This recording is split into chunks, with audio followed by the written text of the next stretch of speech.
21 दिसंबर से 27 दिसंबर तक का सप्ताह बलिदानी सप्ताह के रूप में मनाया जाता है, जो उन 4 साहिबजादों की यादों को समर्पित है जिन्होंने सिख और हिंदू धर्म की रक्षा के लिए अपने प्राणों का बलिदान दिया था। उन्होंने बार बार मुगलों के सामने झुकने से इनकार कर दिया और अपना धर्म नहीं छोड़ा। यह 10वें सिख गुरु गोबिंद सिंह के पुत्रों अर्थात साहिबजादा अजीत सिंह, जुझार सिंह, जोरावर सिंह और फतेह सिंह को समर्पित है, जिन्हें सामूहिक रूप से 4 साहिबजादे कहा जाता है। खालसा पंथ की स्थापना के बाद गुरु गोबिंद सिंह जी अपने परिवार के साथ दिसंबर 1704 को सरहिंद के सूबेदार वजीर खान के अधीन मुगल सेना के खिलाफ लड़ने के लिए श्री आनंदपुर साहिब का किला छोड़ गए। गोबिंद सिंह जी अपने परिवार से सिरसा नदी के तट पर अलग हो रहे थे। बड़े साहिबजादे गुरुजी के साथ चले गए, जबकि छोटे साहिबजादे जोरावर सिंह और फतेह सिंह माता गुजरी के साथ रहे। उनके साथ कोई सैनिक नहीं था और अपने परिवार से दोबारा मिलने की कोई उम्मीद नहीं थी। अचानक उनका सामना गंगू से हुआ, जो कभी गुरु के महल में सेवा करता था। गंगू ने उन्हें आश्वासन दिया कि वह उन्हें उनके परिवार से मिला देगा और इसी बीच वे उसके घर पर रह सकते हैं। जब माता गुजरी जी और साहिबजादे गंगू के घर गए तो वे उसके असली इरादे से अनजान थे। लालच में गंगू ने तुरंत वजीर खान को सोने के सिक्के के बदले में गुरु गोबिंद सिंह की मां और युवा साहिबजादे की उसके घर पर उपस्थिति के बारे में सूचित किया। सूचना मिलने पर वजीर खान के सैनिकों ने गंगू के घर पर छापा मारा और माता गुजरी जी, 7 वर्ष का साहिबजादा जोरावर सिंह और 5 वर्ष का साहिबजादा फतेह सिंह को गिरफ्तार कर लिया।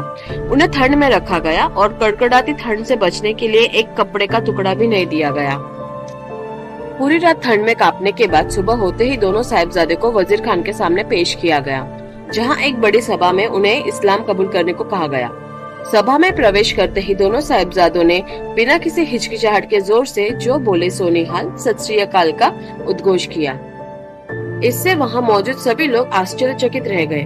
वजीर खान की मौजूदगी में किसी की हिम्मत नहीं हुई कि वह ऐसा कर सके जो युवा साहिबजादों ने किया। मुलाजिम की उपस्थिति के बावजूद गुरुजी के युवा जीवन में एक पल के लिए भी कमी नहीं आई।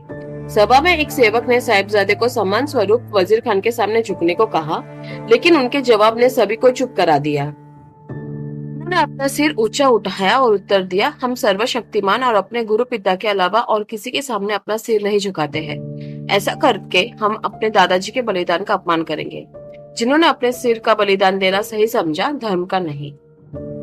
वजीर खान ने दोनों साहिबजादे को डराने, धमकाने और यहाँ तक कि उन्हें इस्लाम कबूल करने के लिए मनाने की कोशिश की, लेकिन वे अपने फैसले पर कायम रहे। आखिर में दोनों साहिबजादों को जिंदा दीवारों में चुनवाने का ऐलान किया गया। कहते हैं दोनों साहिबजादों को जब दीवार में चुनना आरंभ किया गया तब उन्होंने जपूजी साहिब का पाठ करना शुरू कर दिया और दीवार पूरी होने के बाद अंदर से जयकारा लगाने की आवाज भी आई। ऐसा कहा जाता है कि वजीर खान के कहने पर दीवार को कुछ समय के बाद तोड़ा गया, यह देखने के लिए कि साहिबजादे अभी जिंदा है या नहीं। तब दोनों साहिबजादों के कुछ श्वास अभी बाकी थे, लेकिन मुगल मुलाजिमों का कहर अभी भी जिंदा था। उन्होंने दोनों साहिबजादों को जबरदस्ती मौत के गले लगा दिया। उधर दूसरी ओर साहिबजादों की शहीदी की खबर सुनकर माता गुजरी जी ने अकाल पुरख को इस गर्वमय शहादत के लिए शुक्रिया किया और अपने प्राण त्याग दिए। जब यह खबर गुरुजी तक पहुंची तो उन्होंने औरंगजेब को एक विजयी पत्र लिखा, जिसमें उन्हें चेतावनी दी गई कि खालसा पंथ उनके साम्राज्य को उखाड़ फेंकने के लिए तैयार है। अजीत सिंह गुरु गोबिंद सिंह के सबसे बड़े पुत्र थे। चमकौर के युद्ध में अप्रतिम वीरता प्रदर्शित करते हुए अजीत सिंह वीरगति को प्राप्त हुए।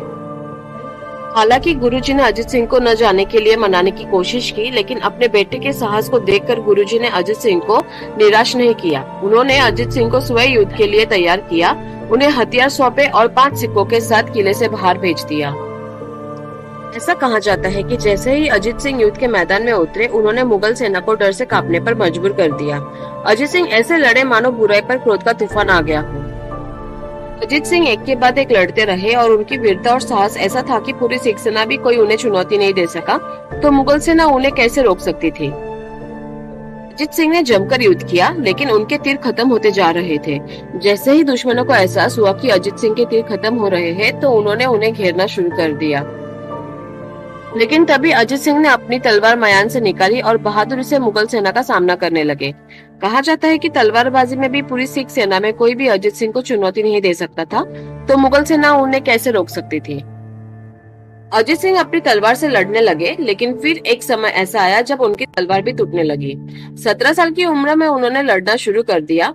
आखिरी सांस तक वो लड़ते रहे और आखिरकार वो वक्त आया जब उन्होंने शहादत को गले लगा लिया और महज 17 साल की उम्र में वो वीरगति को प्राप्त हो गए।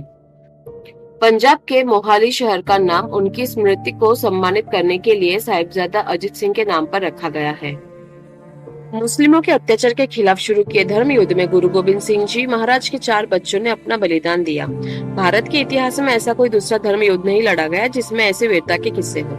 सनातन हिंदू धर्म की रक्षा के लिए गुरु गोविंद सिंह और उनके 4 साहिबजादे ने जो बलिदान दिया वो पूरी दुनिया में युगों युगों तक याद रहेगा।